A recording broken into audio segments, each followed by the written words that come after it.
Hi friend, welcome to our MS Office jar ready course. तो दोस्तों, जैसे कि हमने पिछली वीडियो में बताया था कि आज से हम एमएस एक्सेल स्टार्ट करने जा रहे हैं। तो अगर आप न्यू है तो डिस्क्रिप्शन में प्ले लिस्ट का लिंक दिया हुआ है, वहां से आप इंट्रोडक्शन वीडियो देखें, आपको क्लियर हो जाएगा कि हमने ये कोर्स कैसे स्टार्ट किया और आपको कैसे फ्री में सर्टिफिकेट मिलेगा। तो आज हम शुरू करने जा रहे हैं एमएस एक्सेल। तो आप में से काफी सारे लोग सोचते होंगे कि एमएस एक्सेल कितना मुश्किल है, नंबर, फार्मूले, ये सब कुछ। लेकिन सुने, अगर आपने पिछले 3 दिनों में एमएस वर्ड को कंप्लीट कर लिया है तो यकीन करें एमएस एक्सेल इतना मुश्किल नहीं है। वर्ड में हम टाइप करते थे और एक्सेल में हम कैलकुलेट करेंगे। तो अगर आप एक्सेल अच्छी तरह सीख गए तो आपकी मार्केट वैल्यू बढ़ जाती है। अच्छा, तो अब तक हमने 3 दिन कंप्लीट कर लिया है और वर्ड में हमने बहुत कुछ सीख लिया और हमें ये देखकर बहुत अच्छा लग रहा है कि आप में से काफी सारे लोग अपना टास्क रेगुलरली सबमिट कर रहे हैं। अच्छा, तो दोस्तों आज हम 2 इंपॉर्टेंट चीजें सीखेंगे। फर्स्ट में हम सीखेंगे कि डाटा एंट्री कैसे करते हैं, यानी डाटा एंट्री के 3 तरीके, बेसिक से लेकर एडवांस लेवल तक। और सेकंड में हम बात करेंगे 5 बेसिक फार्मूलाज की जो रोजाना हर ऑफिस में यूज होते हैं। तो चलिए दोस्तों, बिना टाइम वेस्ट किए हम अपनी आज की वीडियो को स्टार्ट करते हैं। तो दोस्तों, सबसे पहले आपने एमएस एक्सेल को ओपन कर लेना है और यहाँ से एक ब्लैंक शीट को हमने सिलेक्ट कर लेना है। और यहाँ पर सबसे पहले हम बात करते हैं कि डाटा एंट्री का जो काम है वो कौन से सॉफ्टवेयर पे किया जाता है। देखिए, डाटा एंट्री का जो काम है वो मल्टीपल सॉफ्टवेयर पे होता है। जैसा कि आपने एमएस एक्सेल का नाम आपने सुना होगा, एमएस वर्ड हो गया या फिर नोटपैड हो गया या एक्सेल हो गया, तो मल्टीपल सॉफ्टवेयर हैं जिन पर डाटा एंट्री का काम अटेंड किया जाता है। लेकिन इन सब में से जो सबसे ज़्यादा पॉपुलर सॉफ्टवेयर है वो है एक्सेल, जिस पर ज़्यादातर डाटा एंट्री का काम होता है। तो हम जो समझेंगे वो एक्सेल पर ही समझ रहे हैं, क्योंकि 90% डाटा एंट्री का काम में जो सॉफ्टवेयर यूज होता है वो एमएस एक्सेल ही है। अब इसी तरह से आपके माइंड में एक और क्वेश्चन आ रहा होगा कि चलो ठीक है, हम एक्सेल पर डाटा एंट्री का काम करने वाले हैं, क्या इसके लिए मुझे एक्सेल बहुत अच्छे से आना चाहिए, मतलब अच्छे तरीके से मुझे एक्सपर्ट होना ज़रूरी है? तो दोस्तों बिल्कुल नहीं। तो देखें, डाटा एंट्री का मेन काम क्या होता है। डाटा एंट्री में आपको एक डाटा दिया जाता है किसी कंपनी की तरफ से, और उस डाटा को जैसे आपको बताया गया है इसके मुताबिक यहाँ पे सबमिट करना होता है, टाइपिंग करके या फिर कुछ ट्रिक्स का इस्तेमाल करके। तो मैं आज आपको इन सभी ट्रिक्स एंड टर्म्स के बारे में बताऊंगा जिनकी मदद से आप एक्सेल में बड़ी ही आसानी से डाटा एंट्री का काम भी अटेंड कर पाएंगे और साथ ही कोई मुश्किल आए तो इसे आसानी से सोल्व भी कर पाएंगे।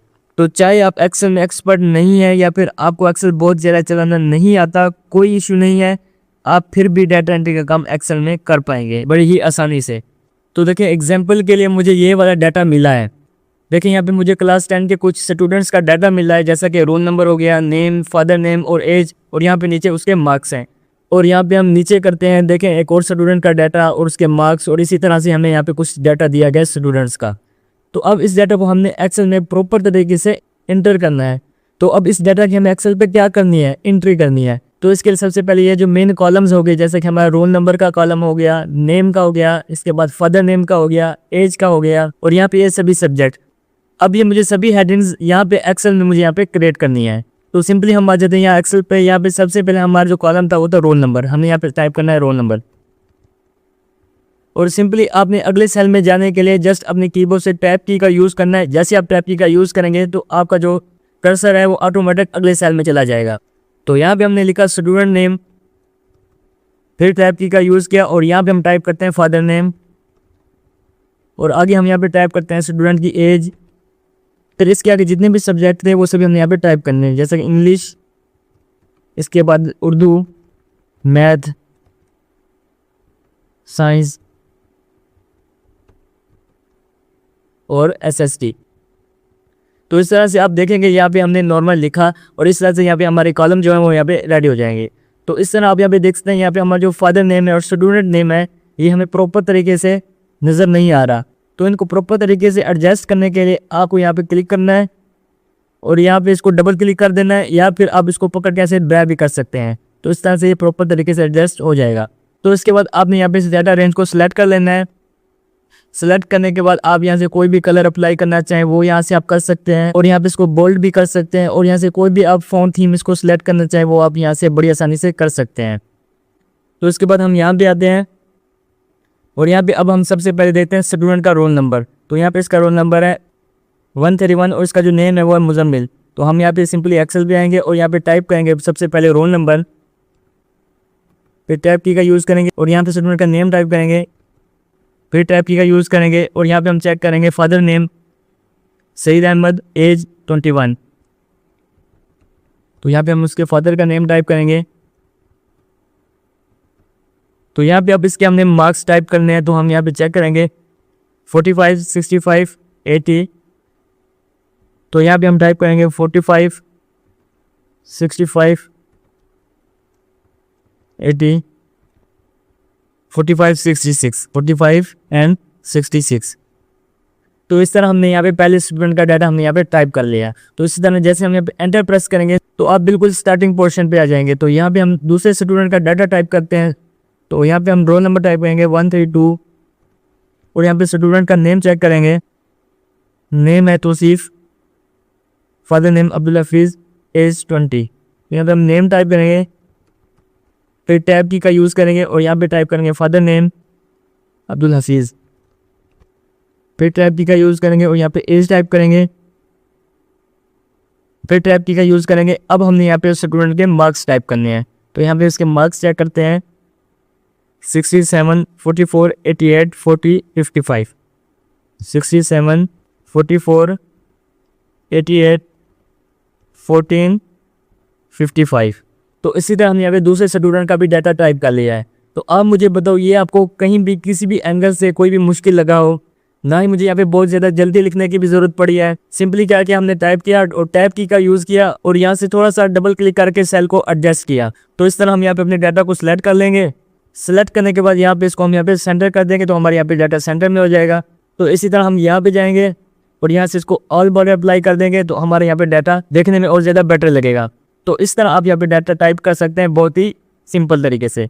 तो इसके बाद अगर आपको यहाँ पे कहा जा रहा है कि यहाँ पे SST के बाद एक और कॉलम यहाँ पे ऐड करना है, यानी जो बच्चे के टोटल मार्क्स यहाँ पे कैलकुलेट करने हैं, तो यहाँ पे हम टाइप करेंगे टोटल मार्क्स। तो सिंपल लिखने के बाद अब मुझे यहाँ पे इसका टोटल निकालना है। तो सबसे पहले हम यहाँ पे डबल क्लिक करेंगे तो यहाँ पे ये एडजस्ट हो जाएगा अच्छे तरीके से। तो अब हमने यहाँ पे टोटल निकालना है। तो टोटल निकालने के लिए यहाँ पे एक्सेल में क्या है, इक्वेशन का यूज़ किया जाता है। जो लोग ऑलरेडी एक्सेल को जानते हैं उनको तो इस फार्मूले का पता है, और जो लोग बिल्कुल ही नहीं जानते, बिल्कुल बिगनर्स के लिए, उनके लिए सिंपल इक्वल टाइप करेंगे। इक्वल टाइप करने के बाद ये वाला सेल सेलेक्ट करेंगे, फिर प्लस टाइप करेंगे और यहाँ पे ये वाला सेल हम सेलेक्ट करेंगे, फिर प्लस, फिर ये वाला सेल सेलेक्ट करेंगे, फिर प्लस, फिर ये सेलेक्ट करेंगे, प्लस करेंगे और ये सेलेक्ट कर लेंगे।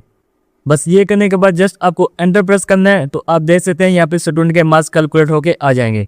तो इसी तरह से आपको यहाँ पे माइनस करना है या फिर मल्टीप्लाई करना है तो आप यहाँ से बिल्कुल सिंपल कर सकते हैं। और यहाँ पे नीचे इस स्टूडेंट के टोटल अप्लाई करने के लिए यहाँ पे कोने में जाएंगे और यहाँ पे इसको पकड़ के नीचे ड्रैग कर देंगे। तो इसी तरह इस स्टूडेंट के भी जितने भी टोटल कैलकुलेट होके आ जाएंगे। तो अब आप यहाँ पे देख सकते हैं कितने ही सिंपल वे में basic level of data entry यहाँ पे टाइप होता है। तो अब ये जो मैंने आपको बताया है ये बिल्कुल बिगनर्स लेवल डाटा एंट्री है। तो आई होप कि ये आपको क्लियर हो गया होगा और बहुत ही ईजी लगा होगा। तो सिंपल वे में हम बात करें डाटा एंट्री की, तो यही डाटा आपको दिया गया है और उसके आपको यहाँ पे एंट्री करनी है। तो इतना पोर्शन आपको क्लियर हो गया होगा। अब हम चलते हैं नेक्स्ट लेवल पे जो कि है advance and professional level of data entry.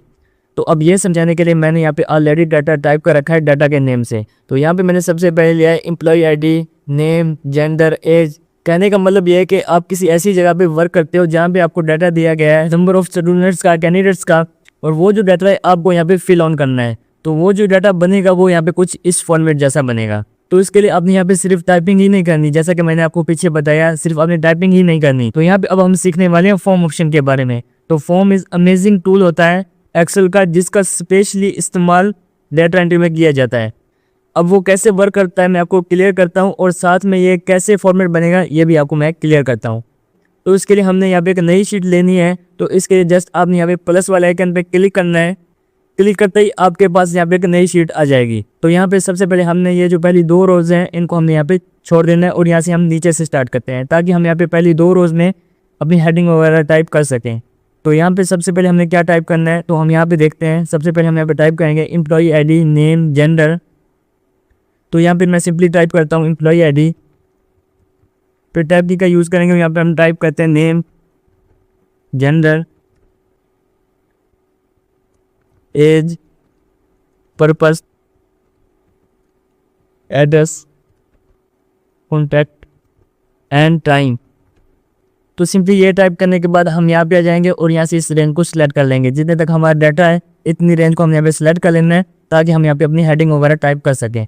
तो इसके लिए हमें यहाँ पे इन दोनों को मर्ज करना है। तो इसके लिए आपको यहाँ पे ऑप्शन मिलेगा मर्ज का, जैसे आपने यहाँ पे क्लिक करना है तो यहाँ पे ये मर्ज हो जाएगी। तो यहाँ पे कुछ भी टाइप करना है, जैसे कि मैं यहाँ पे टाइप करता हूँ एम्प्लॉय डाटा। तो ये टाइप करने के बाद इसको हम सिलेक्ट कर लेंगे और यहाँ से इसको बोल्ड अप्लाई कर देंगे और यहाँ से इसके साइज को इंक्रीज कर देंगे। अब इसके बाद अगर आपने कोई कलर वगैरह इसका चेंज करना हो तो हम यहाँ पे जाएंगे, उसको कोई भी कलर आपको यहाँ से चूज़ करना चाहें आप यहाँ से सिलेक्ट कर सकते हैं।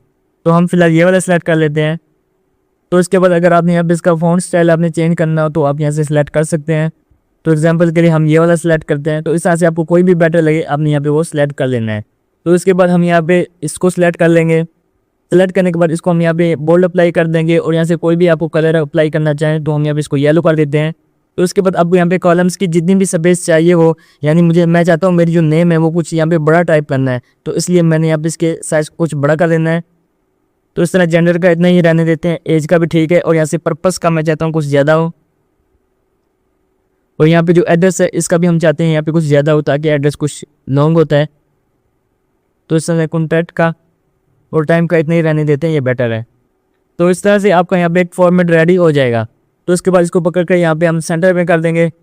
तो इस तरह से आपका यहाँ पे फॉर्मेट रेडी हो जाएगा। तो उसके बाद आपको यहाँ पे जितना भी यहाँ पे नीचे डाटा टाइप करना है उतने एरिया को आपने यहाँ पे सिलेक्ट कर लेना है। सेलेक्ट करने के बाद यहाँ पे बॉर्डर पे गए और इसको यहाँ पे ऑल बॉर्डर कर देंगे। तो इस तरह से हमारा यहाँ पे एक फॉर्मेट रेडी हो जाएगा।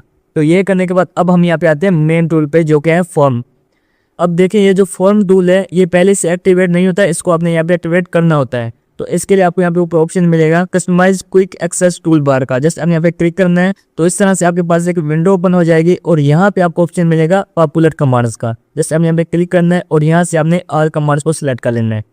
तो उसके बाद अब हम यहाँ पे नीचे आएंगे और यहाँ पे हम चले जाएंगे एफ सेक्शन में, जैसा कि यहाँ पे सी डी ई इस तरह से कुछ फॉर्म आ रहे हैं। तो हमने यहाँ पे आ जाना है एफ सेक्शन पे।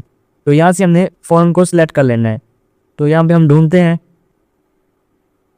तो ये रहा फॉर्म टूल बार, जस्ट हम इसको सिलेक्ट कर लेंगे और यहाँ पे इसको ऐड कर लेंगे। तो इसके बाद हम यहाँ पे ओके कर देंगे। तो ये करने के बाद अब आप यहाँ पे देख सकते हैं यहाँ पे हमारे पास फॉर्म ऑप्शन आ जाएगा। तो अब हमें करना क्या है, ये जो हमने डाटा टाइप किया है इसलिए इनको हम यहाँ पे सिलेक्ट कर लेना है। सेलेक्ट करने के बाद जस्ट एक सिंगल क्लिक करना है यहाँ पे फॉर्म पे और जस्ट ओके प्रेस कर देना है।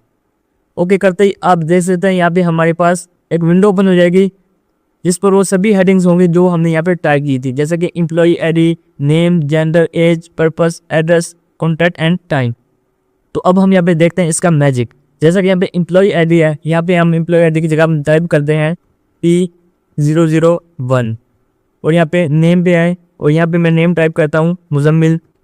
और इस तरह हम यहाँ पे जेंडर पे टाइप करते हैं मेल और यहाँ पे एज टाइप करते हैं 24। पर्पस में हम यहाँ पे टाइप करते हैं इंटरव्यूज़ और यहाँ पे एड्रेस भी हम टाइप करते हैं Sadiqabad, comma sector 45, comma SDK। फिर यहाँ पे हम कुछ भी कॉन्टैक्ट यहाँ पे टाइप कर लेते हैं और यहाँ पे टाइम पे मैं टाइप करता हूँ 10:15 AM।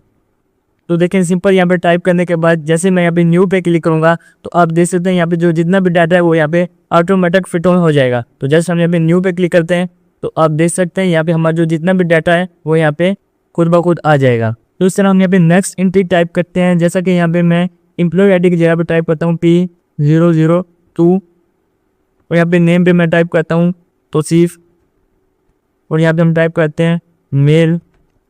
इस तरह एज हमने टाइप की, पर्पस पे हम टाइप करते हैं इंक्वायरी और इसी तरह एड्रेस टाइप करेंगे। तो यहाँ पे कुछ कॉन्टैक्ट टाइप कर देंगे और यहाँ पे टाइम टाइप कर देंगे 11:20 AM। बस ये टाइप करने के बाद आपने जैसे यहाँ पे न्यू पे क्लिक करना है तो आप देख सकते हैं यहाँ पे सारा डाटा फिट ऑन हो जाएगा। तो सिंपली मैंने यहाँ पे वीडियो को फॉरवर्ड कर दिया है। मुझे लगा कि 2 एग्जाम्पल थी, आई होप कि आपको क्लियर हो गई होंगी। एंड आपने देखा कि हमने कितने ही सिंपल वे में फॉर्म टूल का यूज़ करके एक प्रोफेशनल तरीके से डाटा को टाइप किया। तो आई होप कि ये टूल आपको क्लियर भी हो गया होगा और साथ ही आपको पसंद भी आया होगा। तो इसके साथ एक ट्रिक मैं आपको और बताता चलूँ, कोई आप यहाँ पे देख सकते हैं यहाँ पे हमारा जो टाइम है वो यहाँ पे सिंपल ऐसा है। तो जैसा कि हम यहाँ पे अपनी पिछली शीट पे जाते हैं तो आप देख सकते हैं यहाँ पे हमारे पास AM PM भी साथ में आ रहा है। तो इसके साथ AM PM एडजस्ट करने के लिए हमने यहाँ पे डाटा को सिलेक्ट कर लेना है। सिलेक्ट करने के बाद आपको यहाँ पे ऑप्शन मिलेगा नंबर फॉर्मेट का, जैसे हम यहाँ पे क्लिक करना है क्लिक करने के बाद आपको यहाँ पे टाइम पे चले जाना है और यहाँ पे आपको PM वाला पोर्शन आपने सेलेक्ट कर लेना है। सेलेक्ट करने के बाद जस्ट ओके प्रेस करेंगे तो आप देख सकते हैं यहाँ पे इनके साथ ऑटोमेटिक AM और PM लिखा हुआ आ जाएगा। तो दोस्तों यहाँ तक हमने 2 लेवल कंप्लीट किए, एक था हमारा डेटा एंट्री बिगिनर लेवल और दूसरा था हमारा डेटा एंट्री एडवांस लेवल। तो अब हम यहाँ पे बात करते हैं कुछ ट्रिक्स एंड ट्रम्स की जिनकी जरूरत आपको यहाँ पे पड़ती है। तो कई बार क्या होता है, हम यहाँ पे डाटा टाइप करते हैं कुछ इस फॉर्मेट में, तो इस फॉर्मेट को बोलते हैं वर्टिकल फॉर्मेट। जैसे कि आपने यहाँ पे ऊपर हेडिंग टाइप्स की और यहाँ पे नीचे डाटा वर्टिकल फॉर्मेट टाइप किया, यानी ऐसे लेफ्ट टू राइट अगर डाटा टाइप करें इसको हम यहाँ पे हॉरिजॉन्टल बोलते हैं। तो यानी अगर हम यहाँ पे ऊपर से ऐसे नीचे डाटा को टाइप करेंगे तो इसको वर्टिकल बोलते हैं। तो डेटा इस तरह हमने यहाँ पे कैसे टाइप किया, यहाँ पे हमने वर्टिकल में टाइप किया, तो ये हमने यहाँ पे डाटा वर्टिकल में टाइप किया। तो अब हमें यहाँ पे बोला जा रहा है डाटा हमें यहाँ पे हॉरिजॉन्टल में कर दो, मतलब कि ये जो नेम है वो यहाँ पे लिखा हुआ जाए और ये जो बेसिक है वो यहाँ पे इसके नीचे और यहाँ पे सैलरी इसके नीचे और यहाँ पे डिपार्टमेंट इसके नीचे, इस तरह से। और आगे ये जो डाटा है वो यहाँ पे इस तरीके से आए, यानी इस तरीके से। तो अब मैं यहाँ पे सिंपली टाइप करने लग जाऊँ, यहाँ पे हमें बहुत सारा टाइम भी लगेगा और बहुत सारी दिक्कत भी होगी। तो इसके लिए हमें क्या करना है, सिंपली डाटा को हम यहाँ पे सिलेक्ट कर लेना है। सिलेक्ट करने के बाद यहाँ पे होम टैब पे है और यहाँ पे इसको हमने कर लेना है कॉपी। कॉपी करने के बाद जहाँ भी आपने अप्लाई करना चाहे यहाँ पे आना है और यहाँ पे राइट क्लिक करना है। राइट क्लिक करने के बाद आपको यहाँ पे ऑप्शन मिलेगा पेज स्पेशल का, जस्ट आपने यहाँ पे क्लिक करना है और यहाँ पे ट्रांसपोज पे क्लिक कर देना है और जस्ट ओके कर देना है। तो अब आप यहाँ पे देख सकते हैं हमारा जो वर्टिकल डाटा है वो यहाँ पे हॉरिजॉन्टल में हो जाएगा और जो हॉरिजॉन्टल डाटा है वो यहाँ पे वर्टिकल में हो जाएगा। तो इस तरह हमें यहाँ पे इसको अगेन टाइप करने की ज़रूरत भी नहीं पड़ेगी। तो आई होप कि ये आपको क्लियर हो गया होगा। तो इसके बाद हम यहाँ पे नेक्स्ट बात करते हैं अगली ट्रिक्स की। तो देखिए कई बार हमें डाटा मिलता है कहीं ऑनलाइन सोर्सेज में या फिर किसी PDF में, तो हम यहाँ पे सिंपली क्या करते हैं उसे कॉपी करके यहाँ पे एक्सेल पे आके पेस्ट कर देते हैं। इस तरह पेस्ट करने से हमारा डाटा कुछ इस तरह से आ जाता है, जैसा कि यहाँ पे सीरियल नंबर आ गया, फिर कोमा, फिर नेम, सेल्स, कोमा, डिपार्टमेंट, इस तरह से। यानी ये प्रॉपर सेल्स वे में एडजस्ट नहीं होता। तो उसको प्रॉपर तरीके से एडजस्ट करने के लिए सिंपल हमने यहाँ पे इसको सिलेक्ट कर लेना है, इतने को। सिलेक्ट करने के बाद आप यहाँ पे डाटा पे चले जाना है। तो इसके बाद आपको यहाँ पे ऑप्शन मिलेगा टेक्स्ट टू कॉलम्स का, इस पर क्लिक करेंगे और यहाँ पे नेक्स्ट पे क्लिक कर देंगे। तो इस तरह से आप यहाँ पे देख सकते हैं हमारे जो डाटा के अंदर जो सीरियल नंबर है उसके आगे कोमा है, फिर नेम, सेल्स के आगे कोमा है, डिपार्टमेंट के आगे कोमा है। तो इस तरह हमने यहाँ पे कोमा को सिलेक्ट कर लेना है और जस्ट नेक्स्ट कर देना है और यहाँ पे फिनिश कर लेना है। तो ये करने के बाद आप यहाँ पे देख सकते हैं हमारा जो डाटा है वो यहाँ पे प्रॉपर तरीके से एडजस्ट हो जाएगा सेल्स में। तो इसको हम यहाँ पे अपने हिसाब से डबल क्लिक करके इसको हम एडजस्ट कर लेंगे। तो इसके बाद हम यहाँ पे इसको पकड़ के सिलेक्ट कर लेंगे। सिलेक्ट करने के बाद होम टैब पे गए और यहाँ पे कुछ भी इसको जैसे कि सेंटर कर दिया, तो इसी तरह हम यहाँ पे इसको अप्लाई कर सकते हैं। तो उसके बाद अब हम यहाँ पे बात करते हैं लास्ट ट्रिक्स की। देखें जब भी हम यहाँ पे ऑनलाइन सोर्सेज से डाटा लेते हैं तो यहाँ पे कुछ स्पेस आ जाती हैं, तो इस तरह से कुछ स्पेस आ जाते हैं। तो इसे रिमूव करने के लिए सबसे पहले हम यहाँ पे पूरे डाटा को सिलेक्ट कर लेंगे। सिलेक्ट करने के बाद कीबोर्ड से प्रेस करेंगे, Ctrl+G प्रेस करेंगे और यहाँ पे गो टू ओपन हो जाएगा और यहाँ पे हम स्पेशल पे चले जाएंगे और यहाँ पे आपको ऑप्शन मिलेगा बैलेंस का, जस्ट आप यहाँ पे क्लिक करना है और ओके कर देना है। तो इस तरह ये सभी सिलेक्ट हो जाएंगी। अब अपने यहाँ पे सिंपली यहाँ पे डिलीट पे आ जाना है। तो सिलेक्ट करते ही वो सभी यहाँ पे जो एक्स्ट्रा स्पेस थी वो ऐसे रिमूव हो जाएगी। तो दोस्तों आई होप कि ये जितनी भी tricks and tips basic level, advance level जितने भी हमने यहाँ पे कवर किए हैं, आई होप कि ये आपको सभी क्लियर हो गई होंगी। तो दोस्तों अब हम यहाँ पे बात करते हैं बेसिक फार्मूलाज की। तो दोस्तों अब हम यहाँ पे बात करते हैं फार्मूलों की। तो ये जो फार्मूले ये एक्सेल की मेन पावर होते हैं। अगर आप फार्मूले नहीं जानते तो आप सिर्फ कैलकुलेटर ही यूज़ कर रहे हैं, लेकिन अगर आपको फार्मूले आ गए तो एक्सेल ऑटोमेटिक सब कुछ कर देता है। तो आज मैं आपको 5 बेसिक फार्मूले सिखाऊंगा जो सबसे ज़्यादा और रोज़ाना के बेस पे MS एक्सेल में यूज़ किए जाते हैं। तो इसके लिए सबसे पहले हम यहाँ पे फार्मूलाज पे जाएंगे और यहाँ पे आप ऑप्शन मिलेगा ऑटो सम का, जैसे हम यहाँ पे क्लिक करेंगे तो यहाँ पे आपको 5 बेसिक फार्मूलाज के नेम शो होंगे। तो सबसे पहले हमारा फार्मूला है सम का, दूसरा है एवरेज, थर्ड है काउंट नंबर और मैक्सिमाइज एंड मिनिमाइज।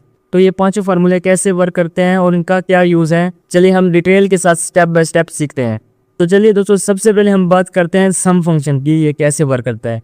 देखें अगर हमने यहाँ पे ये जो जितने भी नंबर हैं इनको अगर हमने इनको प्लस करना हो तो इसके लिए हम यहाँ पे सम फार्मूले का यूज़ करेंगे। तो सबसे पहले इनको प्लस करने का मैं आपको एक सिंपल मेथड बता दूं। इसके लिए आप बिल्कुल इजी तरीके से ऐसे भी कर सकते हैं। सबसे पहले आपने इक्वल प्रेस करना है और फिर आपने ये वाला सेल सेलेक्ट कर लेना है। ये सिलेक्ट करने के बाद आपने प्लस डालना है, फिर आपने ये वाला सेल सेलेक्ट कर लेना है, फिर आपने प्लस डालना है, फिर ये वाला सेल सेलेक्ट कर लेना है। इस तरह से आप प्लस टाइप करते जाएंगे और यहाँ पे सेल सेलेक्ट करते जाएंगे। तो इस तरह आपने इन सभी को यहाँ पे सिलेक्ट कर लेना है। तो इसी तरह सभी को सिलेक्ट करने के बाद जस्ट एंटर प्रेस करेंगे। आप देख सकते हैं यहाँ पे इन सभी का जो टोटल है वो यहाँ पे कैलकुलेट होके आ जाएगा। तो इस तरह से भी आप इसका टोटल निकाल सकते हैं। तो फिलहाल हम इसको यहाँ पे रिमूव करते हैं। इसके बाद सम करने का दूसरा तरीका ये है कि सबसे पहले हम यहाँ पे अपने कर्सर इन नंबर के लास्ट में रखेंगे और इसके बाद हम यहाँ पे ऑटो सम पे क्लिक करेंगे और यहाँ पे सम कर देंगे। तो ये देखें खुद ब खुद सम का फार्मूला अप्लाई हो जाएगा और जो रेंज है वो खुद ब खुद सिलेक्ट हो जाएगी। जस्ट हमने एंटर प्रेस करना है। तो आप देख सकते हैं इन सभी का जो टोटल है वो यहाँ पे कैलकुलेट होके आ जाएगा। तो आप देख सकते हैं ये बिल्कुल ही ईजी है। तो इसके बाद तीसरा मेथड ये है कि फिलहाल हम इसको यहाँ पे रिमूव करते हैं और यहाँ पे अगर आप खुद टाइप करना चाहें तो इसके लिए हम यहाँ पे सबसे पहले इक्वल प्रेस करेंगे।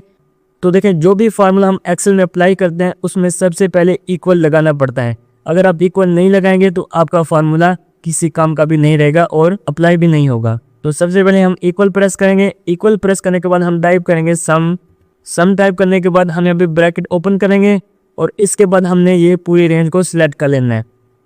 सिलेक्ट करने के बाद हम ब्रैकेट क्लोज करके जस्ट एंटर प्रेस करेंगे। तो आप देख सकते हैं यहाँ पे टोटल कैलकुलेट होके आ जाएगा। तो दोस्तों आई होप के सम से रिलेटेड तीनों मेथड आपको क्लियर हो गए होंगे। तो दोस्तों इसके बाद हम यहाँ पे नेक्स्ट बात करते हैं एवरेज फार्मूले की, इसका कैसे यूज़ किया जाता है। तो दोस्तों देखिए हमारे पास यहाँ पे 10 नंबर हैं। एग्जाम्पल के लिए मैंने 10 दिन वर्क किया, किसी दिन मेरी अर्निंग 100 रुपीज़ हुई, किसी दिन मेरी अर्निंग 50 रुपीज़ हुई और किसी दिन मेरी 200 रुपीज़ हुई। तो इस तरह से मेरी डिफरेंट अर्निंग हुई 10 डेज़ में। यानी अब मैं ऐसे तो नहीं कह सकता कि मैंने 10 दिन वर्क किया और मेरी रोज़ाना की अर्निंग इतनी थी परफेक्ट यानी 200 रुपीज़, इस तरह तो नहीं कह सकता ना, क्योंकि मेरी तो अर्निंग ऊपर नीचे होती रही है। तो इसी हिसाब से यहाँ पे एवरेज फार्मूले का यूज़ किया जाता है कि आपकी जो रोज़ाना की अर्निंग है वो कितने बेस पे हुई है। यानी मैंने जो 10 दिन वर्क किया है उस 10 दिन में मेरी जितनी भी अर्निंग हुई है वो एवरेज के फार्मूले से हमें पता चल जाएगा उस 10 दिन में जो रोज़ाना की जो हमारी अर्निंग बनती है वो कितनी होगी। तो इसके लिए हम यहाँ पे कर्सर रखेंगे और यहाँ पे चले जाएंगे और यहाँ पे हम एवरेज पे क्लिक करेंगे। तो यहाँ पे खुद ब खुद पूरी रेंज भी सिलेक्ट हो जाएगी और यहाँ पे एवरेज का फार्मूला भी अप्लाई हो जाएगा। जस्ट हमने एंटर हिट करना है। तो आप देख सकते हैं हमारी यहाँ पे एवरेज कैलकुलेट होके आ जाएगी। यानी 10 दिन के अंदर मेरी जो रोज़ाना की जो अर्निंग बनती है वो मेरी है यहाँ पे 29.3। तो इस हिसाब से यहाँ पे एवरेज का फार्मूला यूज़ किया जाता है। सेकंड मेथड ये है कि हम इसको रिमूव कर देते हैं और यहाँ पे हम टाइप करेंगे इक्वल टाइप करने के बाद हमने यहाँ पे टाइप करना है एवरेज। तो ये एवरेज टाइप करने के बाद हमने यहाँ पे रेंज को सिलेक्ट कर लेना है। सिलेक्ट करने के बाद हमने ब्रैकेट क्लोज कर देनी है, जस्ट एंटर हिट करना है। तो आप देख सकते हैं यहाँ पे हमारी एवरेज कैलकुलेट होके आ जाएगी। तो दोस्तों आई होप कि ये फार्मूला भी आपको क्लियर हो गया होगा। सो इसके बाद अब हम यहाँ पे बात करते हैं काउंट फार्मूले की। तो मैंने यहाँ पे टाइप किया है काउंट नंबर एंड वर्ड, यानी मैं आपको दो तरीके से समझाऊंगा। तो सबसे पहले हम यहाँ पे बात करते हैं काउंट नंबर की। देखिए सबसे पहले हम यहाँ पे इसको सिलेक्ट कर लेंगे, पूरी रेंज को सिलेक्ट करने के बाद हम यहाँ पे आ जाएंगे और यहाँ पे जस्ट काउंट नंबर पे क्लिक कर देंगे। तो आप देख सकते हैं हमारे पास यहाँ पे जितने भी नंबर हैं वो यहाँ पे कैलकुलेट होके आ जाएंगे। ऊपर से लेकर यहाँ तक हमारे पास 10 नंबर हैं। तो हमें यहाँ पे शो हो रहा है यहाँ पे हमारे पास 10 नंबर ही हैं। तो इसी तरह हमारे पास यहाँ पे बहुत ज़्यादा लेंथी डाटा हो हज़ारों के हिसाब से, तो वहाँ पे हम काउंट नंबर का यूज़ करके ईजिली मेंशन कर सकते हैं कि हमारे पास कितने वर्ड हैं। तो इसी हिसाब से देखें अगर मैं यहाँ से इस 5 को रिमूव कर लूँगा तो आप देख सकते हैं यहाँ पे जो नंबर हैं वो यहाँ पे कम हो जाएंगे। देखिए मैं इसको यहाँ पे रिमूव करता हूँ तो आप देख सकते हैं यहाँ पे मैंने 5 को रिमूव किया तो यहाँ पे 9 हो गया। यानी वो जो हमने कैलकुलेट इसने की थी फार्मूले ने वो यहाँ से एक हमने डिलीट कर दिया तो यहाँ पे भी रिमूव हो जाएगा। तो इसी हिसाब से मैं यहाँ से इसको 8 को रिमूव करता हूँ। तो आप देख सकते हैं यहाँ पे 10 में से हमने यहाँ पे 2 वर्ड निकाल लिए। तो आप देख सकते हैं यहाँ पे हमें करेक्ट बता रहा है कि यहाँ पे हमारे पास अब 8 वर्ड हैं। तो इसी तरह से मैं अगेन यहाँ पे टाइप कर देता हूँ तो आप देख सकते हैं यहाँ पे 9 आ जाएगा। तो यहाँ पे मैं टाइप कर देता हूँ 8। तो अब आप देखते हैं अब हमारे पास यहाँ पे 10 वर्ड शो हो रहे हैं। तो इस तरह से आप यहाँ पे काउंट फार्मूले का यूज़ करके पता लगा सकते हैं कि आपके पास कितने नंबर हैं। और इसके साथ ही मैं आपको एक और मेथड बता दूं। देखिए हमारे पास अगर बहुत ज़्यादा नंबर्स हों और वहाँ से हमने कुछ नंबर्स को देखना है कि हमारे पास ये कितने वर्ड हैं, यानी इस पूरी लाइन के अंदर यानी हमारे पास कई सारे वर्ड हैं, तो उनमें से हमने 8 को मेंशन करना है। हमारे पास 8 जो वर्ड है 8 ये कितने बार आया है। तो इसके लिए हम यहाँ पे इक्वल प्रेस करेंगे और यहाँ पे हम टाइप करेंगे काउंट इफ़, यानी काउंट इफ़ डालेंगे। इसके बाद हम यहाँ पे ब्रैकेट ओपन करेंगे और यहाँ पे पूरी रेंज को हम सिलेक्ट कर लेंगे। सिलेक्ट करने के बाद हम यहाँ पे कॉमा लगाएंगे और यहाँ पे हम डबल कोट में हम टाइप करेंगे ए टाइप करने के बाद हम यहाँ पे अगेन डबल कोट लाएंगे और यहाँ पे ब्रैकेट क्लोज कर देंगे। और जैसे ही एंटर प्रेस करेंगे तो आप देख सकते हैं हमें ये बता रहा है कि आपके जो 8 वर्ड हैं वो यहाँ पे इस लाइन के अंदर 3 बार आए हैं। हम देखते हैं यहाँ पे ये रहा फर्स्ट, ये सेकंड और ये 3। तो अब हमें यहाँ पे बिल्कुल परफेक्ट हमें पता चल जाएगा कि यहाँ पे हमारे पास जो 8 वर्ड है वो यहाँ पे 3 दफ़ा आया है। तो इसके बाद अब यहाँ पे इजीली टाइप करके भी कर सकते हैं। हम इसको रिमूव करते हैं और यहाँ पे हम टाइप करेंगे इक्वल टाइप करने के बाद हम यहाँ पे टाइप करेंगे काउंट और ब्रैकेट ओपन करेंगे और यहाँ पे पूरी रेंज को सिलेक्ट कर लेंगे। सिलेक्ट करने के बाद हम यहाँ पे ब्रैकेट क्लोज करेंगे और जस्ट एंटर हिट करेंगे। तो आप देख सकते हैं हमारे पास यहाँ पे रिजल्ट आ जाएगा। तो इस तरह से आप यहाँ पे काउंट फार्मूला का यूज़ कर सकते हैं। तो दोस्तों आई होप कि काउंट फार्मूला भी आपको क्लियर हो गया होगा। तो फिलहाल हम इनको सभी को सेंटर करने के लिए इनको सिलेक्ट कर लेंगे। पूरी रेंज को सिलेक्ट करने के बाद यहाँ पे होम टैब पे आ जाएंगे और यहाँ पे इसको हम सेंटर पे कर देंगे। तो दोस्तों इसके बाद अब हम यहाँ पे नेक्स्ट बात करते हैं मैक्सिमाइज की। इसका कैसे यूज़ किया जाता है। तो दोस्तों देखिए हमारे पास यहाँ पे कुछ वर्ड हैं। तो यहाँ पे हमने अगर पता लगाना हो कि सबसे ज़्यादा वर्ड वाला कौन है, यानी एग्जाम्पल के लिए हमारे पास यहाँ पे कुछ स्टूडेंट्स का डाटा है और किसी स्टूडेंट के मार्क्स की सबसे ज़्यादा होते हैं और किसी के कम। तो इस तरह से हम यहाँ पे मैक्सिमाइज एंड मिनिमाइज का यूज़ कर सकते हैं। देखिए एग्जाम्पल के लिए हमें यहाँ पे सबसे ज़्यादा नंबर को मालूम करना हो, यानी उसका पता लगाना हो हमारे पास सबसे जो ज़्यादा नंबर है वो कौन सा है। तो ये हमारे पास कुछ फ़िलहाल छोटा सा डाटा है। अगर हमारे पास यहाँ पे लेंथी डाटा होता तब हमें यहाँ पे कुछ मुश्किल हो जाना था। तो मुश्किल की कोई बात नहीं, वहाँ पे आप मैक्सिमाइज फार्मूले का यूज़ कर सकते हैं। तो इसके लिए हम अपना कर्सर यहाँ पे लास्ट में रखेंगे और यहाँ पे आ जाएंगे और यहाँ पे हम मैक्सिमाइज पे क्लिक कर देंगे। तो यहाँ पे रेंज को दो कुछ सिलेक्ट हो जाएगी, जस्ट हमने एंटर प्रेस कर देना है। तो आप देख सकते हैं हमारे पास जो सबसे ज़्यादा नंबर है वो यहाँ पे शो हो जाएगा। तो हम देखते हैं यहाँ पे हमारे पास सबसे ज़्यादा नंबर 74 है, वो यहाँ पे हमें शो हो जाएगा। तो इसी तरह से अगर मैं यहाँ पे इसको रिमूव करके इसकी जगह मैं 80 टाइप करता हूँ और एंटर प्रेस करूँगा तो आप देख सकते हैं अब हमें यहाँ पे 80 शो होगा, क्योंकि अब हमारे पास इस लाइन में सबसे ज़्यादा जो नंबर है वो यहाँ पे 80 है। तो इस हिसाब से यहाँ पे आप अगर छोटा या बड़ा करें तो यहाँ से फार्मूले में भी चेंजिंग आ जाएगी। तो इस तरह से आप यहाँ पे मैक्सिमाइज फार्मूले का यूज़ कर सकते हैं और यहाँ पे आप खुद भी टाइप करके आप यहाँ पे फार्मूला अप्लाई कर सकते हैं। तो इसके बाद अब हम यहाँ पे बात करते हैं मिनिमाइज की। देखिए अगर आपको यहाँ पे सबसे कम डिजिट को मालूम करना हो, यानी जो आपके पास इस लाइन के अंदर सबसे जो छोटा जो नंबर है उसको आपने यहाँ पे देखना हो, तो इसके लिए हम यहाँ पे मिनिमाइज फार्मूले का यूज़ करते हैं। इसके लिए हम अपने कर्सर यहाँ पे लास्ट में रखेंगे और यहाँ पे मिनिमाइज पे क्लिक कर देंगे। तो यहाँ पे फार्मूला अप्लाई हो जाएगा, जस्ट हमने यहाँ पे एंटर प्रेस कर देना है। तो अब देखते हैं हमारे पास यहाँ पे जो सबसे छोटा जो नंबर था वो यहाँ पे शो हो जाएगा। तो इस तरह से हम यहाँ पे इनको रिमूव करके 10 टाइप करते हैं और एंटर प्रेस करेंगे तो आप देख सकते हैं हमारे पास यहाँ पे 10 शो होगा। तो इस तरह से आप यहाँ पे मिनिमाइज फार्मूले का यूज़ कर सकते हैं। तो दोस्तों आई होप कि ये पांचों फार्मूले आपको क्लियर हो गए होंगे। तो दोस्तों ये बहुत ही सिंपल है, आई होप कि ये सभी आपको फार्मूले क्लियर हो गए होंगे। तो दोस्तों इस वीडियो में हमने सीखा कि डाटा एंट्री कैसे करते हैं 3 तरीकों से, जो आपका टाइम सेव कर सकें, और हमने सीखे 5 फार्मूले जो बेसिक लेकिन बहुत ही पावरफुल हैं। तो अब आपका टास्क बहुत ही सिंपल है, आपको एक नई शीट बनानी है, इसमें 20 नंबर डालने हैं। कोई भी नंबर ले लें और फिर इन 5 फार्मूलों को यूज़ करें। फिर इस शीट को अच्छी तरह से फॉर्मेट करें और डिस्क्रिप्शन में जो गूगल फॉर्म का लिंक है वहां जाके सबमिट कर दें। और देखें ये सिर्फ एक टास्क नहीं है बल्कि आपकी प्रैक्टिस है, आपकी लर्निंग है, तो इसे आप सीरियसली लें। तो चलिए दोस्तों मिलते हैं नेक्स्ट वीडियो में।